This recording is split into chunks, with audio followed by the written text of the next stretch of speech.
I'm Thomas Schnake, as already announced, thanks. I'm from TU Berlin, also BIFOL. I'm a PhD student actually, and researching on explainable artificial intelligence, and much of the things is basically what I'm researching on, so it's also kind of an introduction of myself. In generally speaking, I mean, the title is Extending Explainable Artificial Intelligence.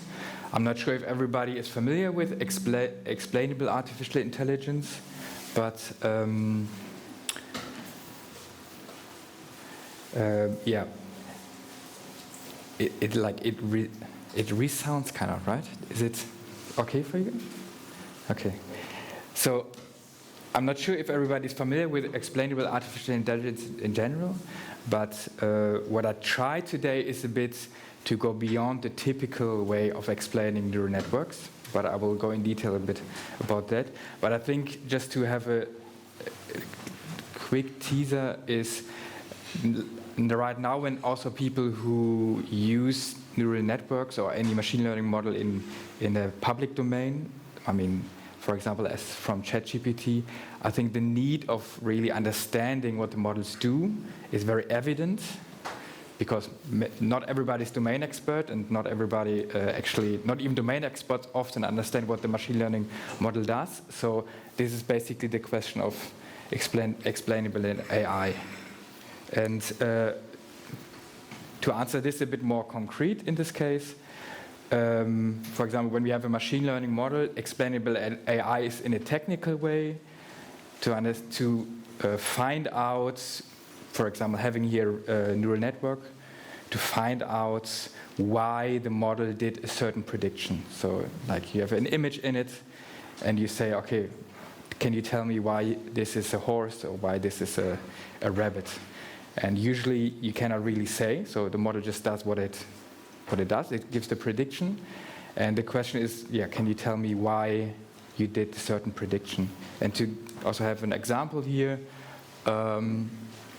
I already talked about the images, and here would be an example of an image, and we would say, okay, we know this is a viaduct. The model properly tells me that this image shows a viaduct, yet why does it say it's a viaduct?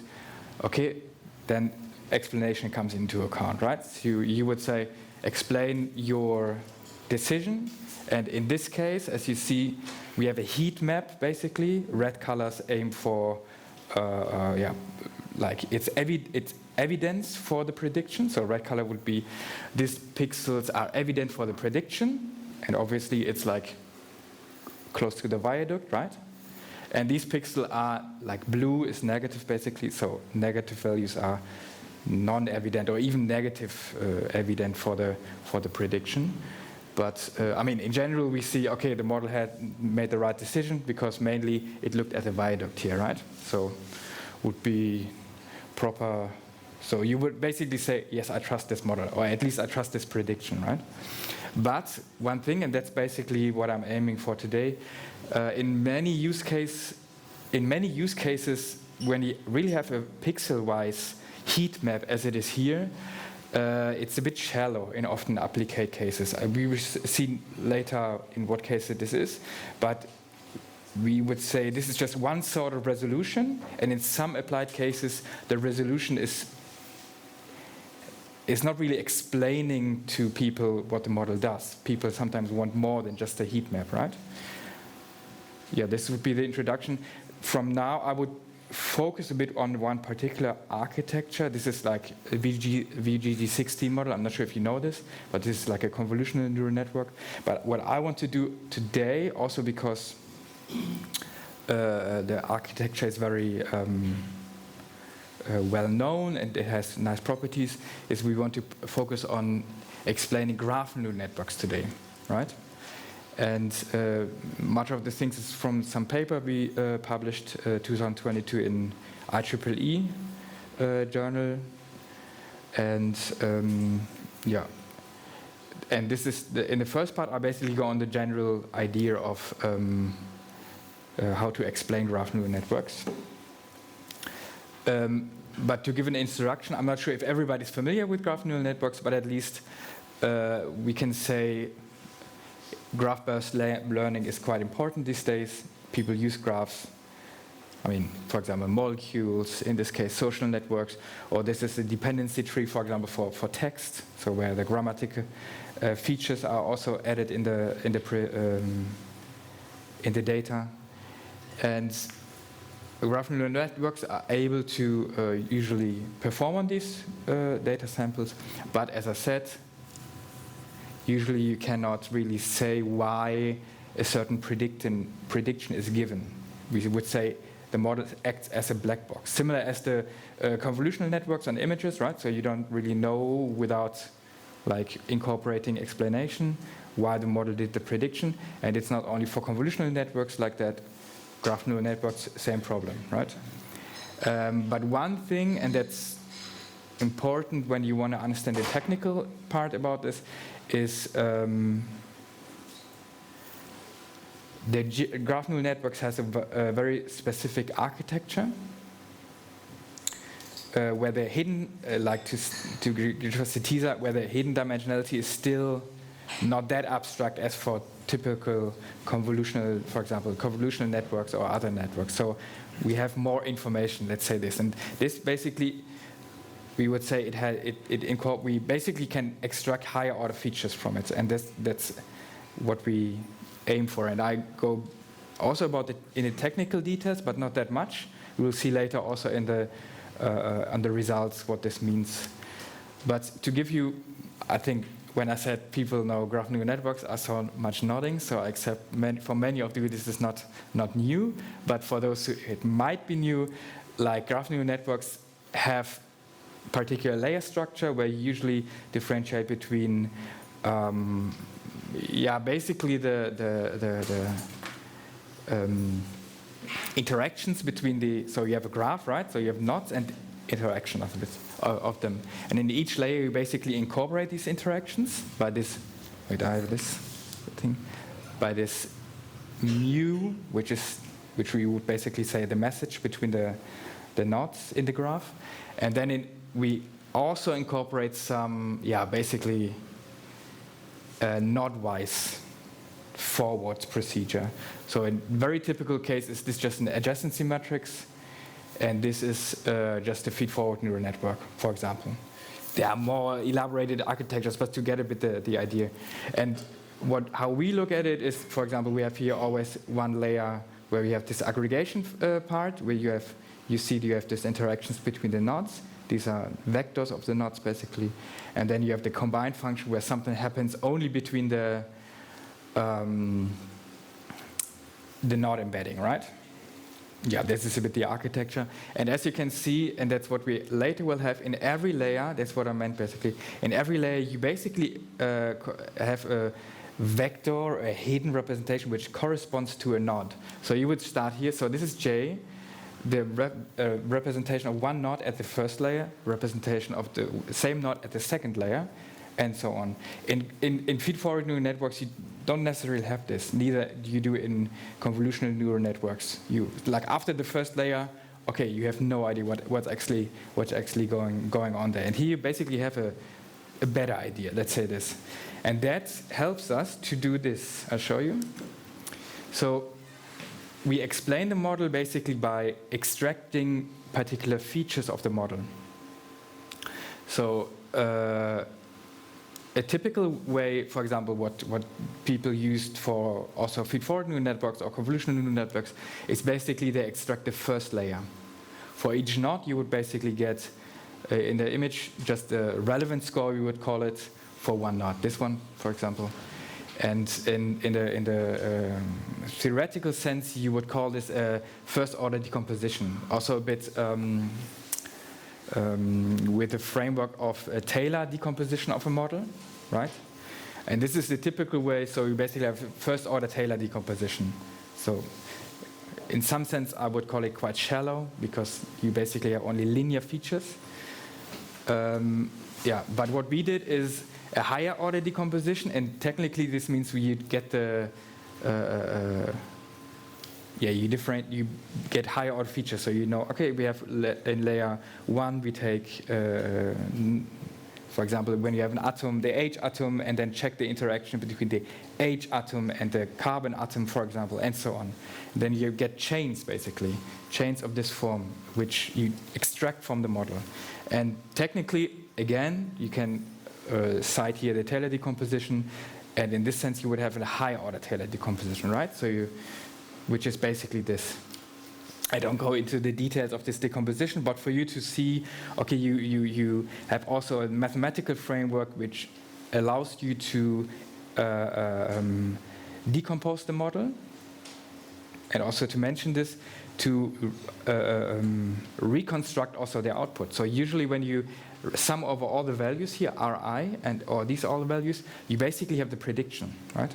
So if your prediction of energy is like, whatever, some 1000 kcal per mole, then the relevance scores all in sum would again reconstruct 100 kcal per mole, right? For you, I mean, this is just the context of a decomposition of the model, right? Yeah, but this is the framework. From now on, I will mainly show some results. And the first of them is when we applied this on text data, right? So we have textual inputs. We have textual inputs, and what we see, the text is from, so the model is trained on sentiment analysis. So you get a movie review in the model, and it predicts whether it's a good film or whether it describes it to be a good film or a bad film. And this would be the sentence, first, I didn't like the boring pictures, but it's certainly one of the best movies I've ever seen. So it would be a positive review. And the difference, what you can see here is when you only consider first order explanation, as you do here, then you get actually for each word some sort of explanation feature. And you would say didn't is negative and like is positive, for example. But it doesn't really, like, for some users, and I would put myself into this group, it's not really helpful. I mean, like, I know it's a positive word, but didn't is not a negative word. It depends a bit, like, on the context. And this explanation wouldn't be able to understand the context, but this does, obviously. So like and didn't, the combination of both, has negative evidence in this case because it's a positive prediction, right? This is so I would say, yeah, in the use case, this is more helpful basically. And yeah, to show a bit another very quick application, we basically went over the whole data set and checked whether what words or what word combinations particularly are very evident for positive or negative sentiment. And we see, for example, like solidly and documentary brilliant, these are all very positive words, and some other combinations are more negative evident, exactly. But I would leave it like that for now. We now saw basically like the model decomposition, these chains we were having, and this can be in some cases a bit abstract. So not in all cases people would say, yeah, this is exactly the resolution I'm needing, right? So we want to explore a bit like, okay, what resolution of, so we had pixel-wise representation, we had like these chains now, or we call it walks, but sometimes people say, okay, let's elaborate this a bit more, what other options are. And one other option is, for example, a subgraph. So you check, this is also just for you to see some paper we published last year on ICML. And the usual problem formulation is just when you have a graph, how evident is the subgraph of it, right?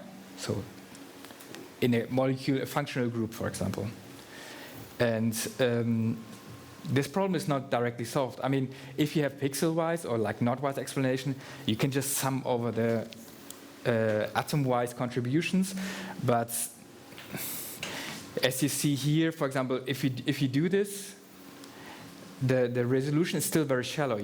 For example, you can attribute atoms, and you can also attribute some subgraph in this sense. But if you want to understand how like interactions exclusively, like without the atom contribution, just like really the interaction contribute to the prediction, there is no result. So you cannot really differentiate between this. You can either sum them up and that's it. But if you have this higher order explanation, you can also really understand, is, for example, the CN bond itself, is this evident? Or some other bonds in this molecule? Yeah, so the takeaway is obviously the not wise explanation is a bit shallow, right? Yeah, so, but the question is now, how do we define this? And I want to go real quick about some technical details. So the general definition, which is most intuitive, is just like, so you have your atoms in the molecule, and then you know our chain resolution, like these quarks, and you just look in the quarks and check if there are the atoms present you are interested in. And all these quarks you just sum up. So basically you just take all the quarks which are on this subgraph. Yeah? But the problem is, this is very complex because you have so many combinations, right? So you have just like, with respect to the model depth, because the deeper the model gets, the longer the chain gets, you have just like exponential complexity. But what we did, so for big molecules, for deep models, basically you never get a result. It's too, like, it just takes too much time. But what we did is like some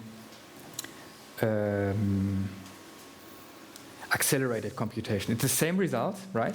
But the difference is that you do not check all for all the walks, but just like have one joint. Basically, you like cut off the model itself. You cut it in two halves, for example, and then you just take the part out which you're interested in. And this you don't do by considering all the individual features. This you just do it in one step, right?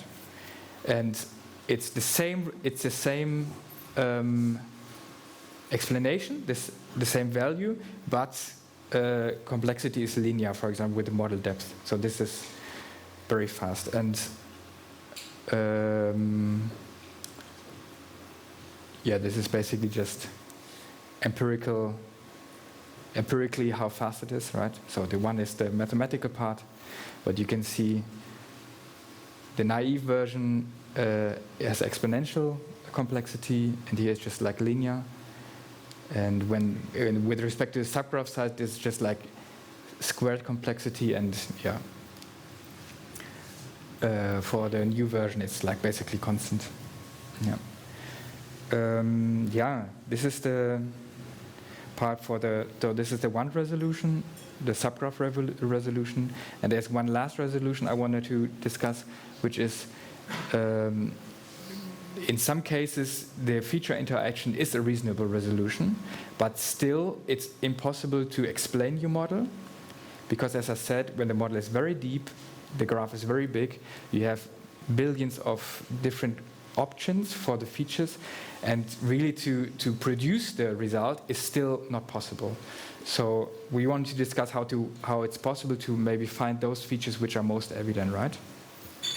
And what we do is, so the problem formulation, as I said, so you just have your huge graph, and you just want to have like you want to basically check for some chain which is evident, right, in the model.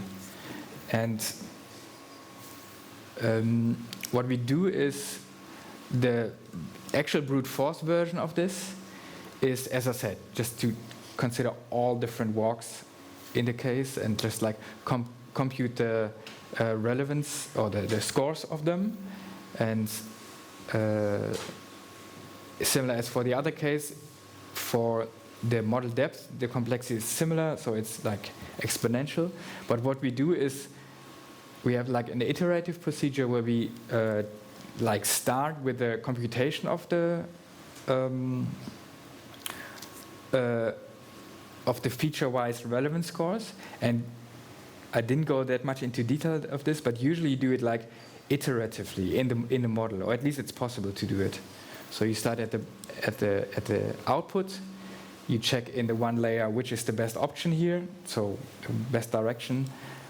From there you check for the other best direction, and so on. And basically later you still get the best or the most evident feature interaction, but your complexity is much lower, or at least it's linear. Let's say this. It's a linear complexity. And to show you a few results, this is like the theoretical part of it, but to show a few results where this is evident, for example, or where this is helpful, when we look at some infection data, probably everybody of you after the pandemic has a sense of what an infection data can represent. So we usually say, we have a big graph and we say there are some infected nodes, and we say there is some, sorry, it's the other way around. So we have an infected node and we have other nodes which are, which got infected by this after a few steps. And we want to, so this is synthetic data in this case, we just generated, but then we learn a model on it and we wonder if the model really understood where the infection chain comes from. And here, in our case, so when we consider the most evident chain basically, and obviously here the resolution of chain is very helpful, we just we just can track the different path in the graph basically and see, okay, this is basically the infection chain, the most evident one, and most of them is not interesting. So here it's a nice application. But to compare it also to other resolutions, as we considered in the beginning, for example, not rise resolution, the heat map of the explanation of this prediction would look like this. So it would basically say, yeah, the infected nodes are important, and some others within the path are also important. But I personally would say, and this is also the message, it's not very informative. You don't really understand where the infection comes from. And the edge-wise explanation is a bit similar. It's a bit better than this one, but you would just look at like edges which are most evident and then compose the path which is most evident. And I mean, it gets also a few of these ones, but it's also a bit convoluted for the others, so it's not the best resolution for this task, right? Yeah, and here also I don't show the quantitative results here, but you can also show that this has the best quantitative performance for explaining the task, right? And the last application, also going back to molecules, is we have here two different molecules. One is mutagenic. I'm not sure if you know what mutagenic is. So you basically you eat this as a person, and then you get like your cells can mutate. So it's basically toxic, right? So you shouldn't eat it. But you would like to classify due to what properties the molecule is mutagenic. And you can see here this is non-mutagenic, so this you can eat. Not sure if you can eat it, but you maybe not die from it. From here you would die, actually. And the difference between these two molecules is only this N atom here. And the model is the same, right? So what we do is we predict. So model predicts properly the mutagenicity and the non-mutagenicity, and now we ask, okay, why is this mutagenic? Okay, for classic naive GN and LRP, so the higher order explanation method, it's a bit convoluted. So I mean, you basically compute all the walks, right? So you compute all the feature sequence, you map them over the molecule, and it's like you have a heat map, but I'm not sure how informative this is. It looks here at these features, but it's unclear if it's more evident than, for example, this carbon bonds. So yeah, for example, if you look at the knot-wise explanation, you have also, it focuses basically on this carbon ring, and it's not clear that this N atoms here have a certain influence on the prediction. Similar for the edge explanation. So something is missing, but when you only look at a few most evident sequences, you basically see that there's some interactions evident between this N and C atoms. So here you see basically, I mean, this method is basically the same, but with less effort, or with less, like just less sequences, let's say this. But you see that also sometimes it's better just to check only a few features which are most evident and not to map all of them, for example. Yeah. And here for the non-mutagenic molecule, it's a bit similar. This is maybe for comparison, just to check how the model, on what features it looks when the N atoms are not present. But yeah, I will leave it like this. Okay, that's basically most of the presentation. Just to maybe also have some discussion points. Some conclusion I wanted to make is, or let's say a bit of what I hope you can you consider as some takeaways, is like pixel-wise explanation is sometimes not sufficient or not wise explanation, and better to look at these higher order features in some applied cases, right? Depending a bit on the domain. And even though the higher order explanation is in some cases very expensive, we can consider acceleration methods, and we can basically, if we look at it a bit more carefully, it still works, and we still get nice results. And the last part, what I personally find interesting, and what maybe can also be some discussion point, is, as I said, so sometimes the resolution of explanation, features, and all these things, they really differ between applications, right? They're between domains. Some people need the subgraph and whatever. Maybe some people even need this pixel-wise explanation. But what is most important is, when you start with a higher order explanation, it can be very easily customized, right, to the needs of those who apply it. And I'm not sure what your domain is you're working in, but option can be also to think about, okay, how can some maybe even abstract and a very general framework be customized to some applied scenario, right? Okay, that's from my side. Also, just one last word. First, thanks for the attention. And I'm not here the whole day, right? So I would be very happy. We can talk afterwards if there's some time. But if not, then just write me.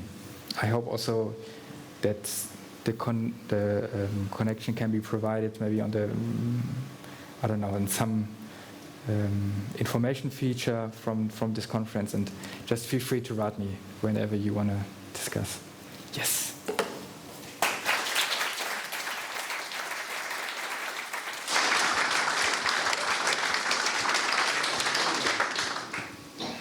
Yeah, thank you very much, Thomas, for the interesting talk. As said, we have now time for questions. There is a question microphone that's coming from the back. As you've noticed, we're recording the talk, so it would be great to hear the questions, to use the microphone.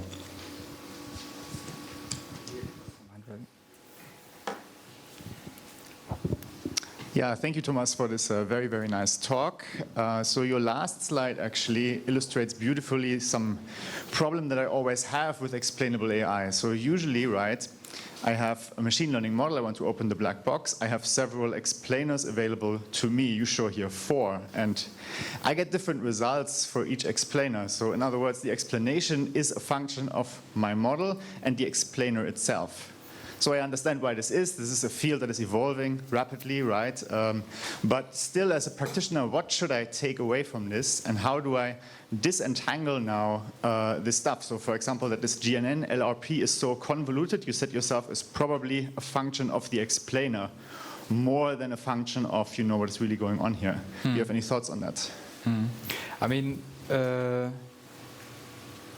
my main topic was a bit the resolution on the explanation, so they look different, but it's true that even if they look the same, for example, here we consider not IG, so IG stands for integrated gradient, and we would be basically also able to construct this resolution with with another method, not integrated gradient, let's say layer-wise relevance propagation, something like this. And it may look different, yeah. It's true. So my personal experience is sometimes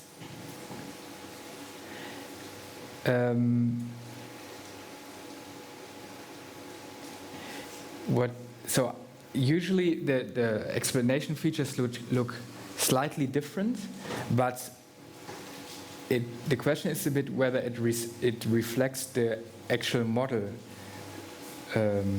prediction, right? And what I usually do is, for example, if I have some doubts, if the model reflects the model prediction, I also take some bit more technical tests. For example, when you have a molecule or something and you have some explanation of this, then you, for example, maybe change a bit the molecule itself and check how this change resonates with the explanation. And then at some point you can just say, okay, either I find that this resonation is reasonable for me and then I trust the method, or I would say we should basically change to some other method. So it really depends. But my experience, for example, I usually use this layer-wise relevance propagation first because, yeah, that's basically what the method is developed on. And second, what is sometimes nice to use is that they have different hyperparameters. So for example, integrated gradient, there's just like you can apply it and then you're on it. For other values like Shapley values, it also depends. They also have different features you can incorporate, but when you have them, you can basically tweak your values and your explanation in the direction you it makes most sense for you, or basically it explains the model the best. But at some point it's basically a personal choice, I would say. Yeah. But I'm not sure if this is sufficient answer. I think this is off. Okay. I think it goes very quickly into the direction of what does it mean to have explainability, but that's very philosophical, so let's talk about that later.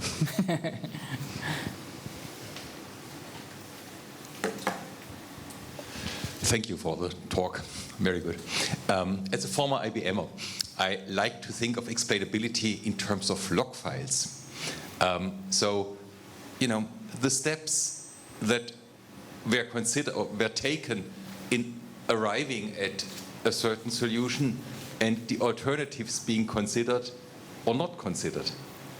And with your kind of symbolic GNN approach, do you think the type of explainability you are working on can be tweaked towards such type of a stepwise log file type of explanation? Yes, to be honest, I don't use many log files, so can you maybe give an example what a query would look in this case? Well, if you look at certain layers at the layers of your GNNs, the sort of transition from one layer to the other has kind of a decision quality. And the question is if that can be somehow abstracted out of the model. Definitely, yes. You also, as you saw also here, this first part where we basically extract these sequences is relatively theoretical, right? And what is, for example, the first step is to use this for the subgraph.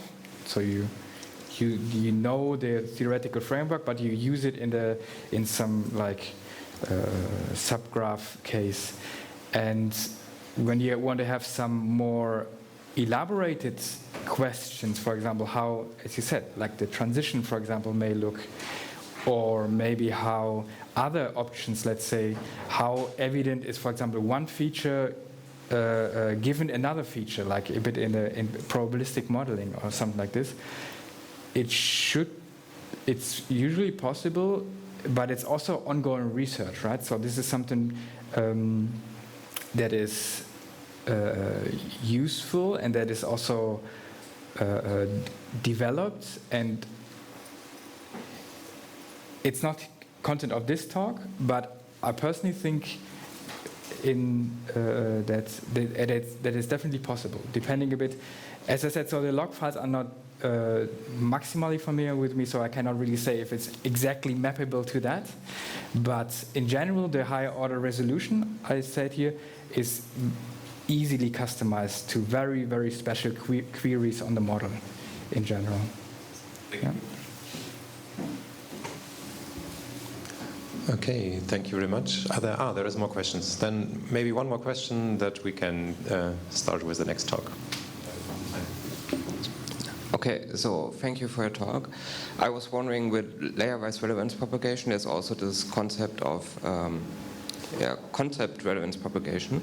And I was wondering if you try to apply it, so to understand, for example, okay, we don't look at the final decision, but for example, only at this one neuron, and what concept did this neuron learn? Was this part of your research already? So I didn't develop concept relevance, so I was not part of this project. But if this is language which speaks to you, then basically you can say the method we developed here is very, very similar. I can show you why. So I'm not sure if everybody is familiar with concept relevance, but what basically happens usually is you have a prediction, right? For example, like some horse or something, and then you basically look in the model itself. So what neurons, because you can look also within the layers, right? So you basically check what neurons are very evident for this prediction of horse, and this you would basically consider as a concept.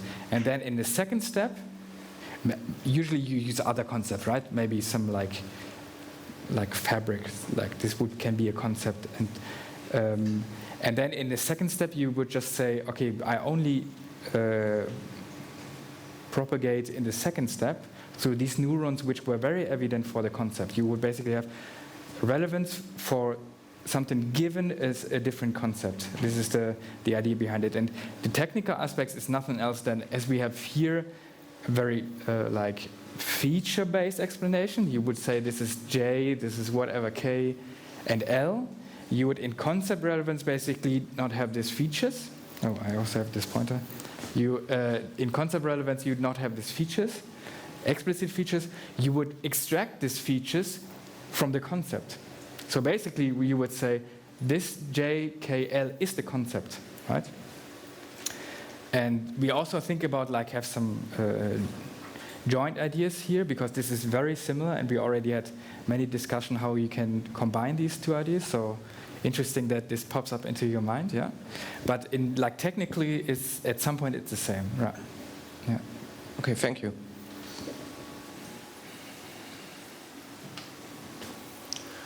Okay, then I think we're at the end of this talk and the question round. Thank you. As Thomas said before, he will be around if there are further questions, or you can contact him in any way. So please, another round of applause for our speaker.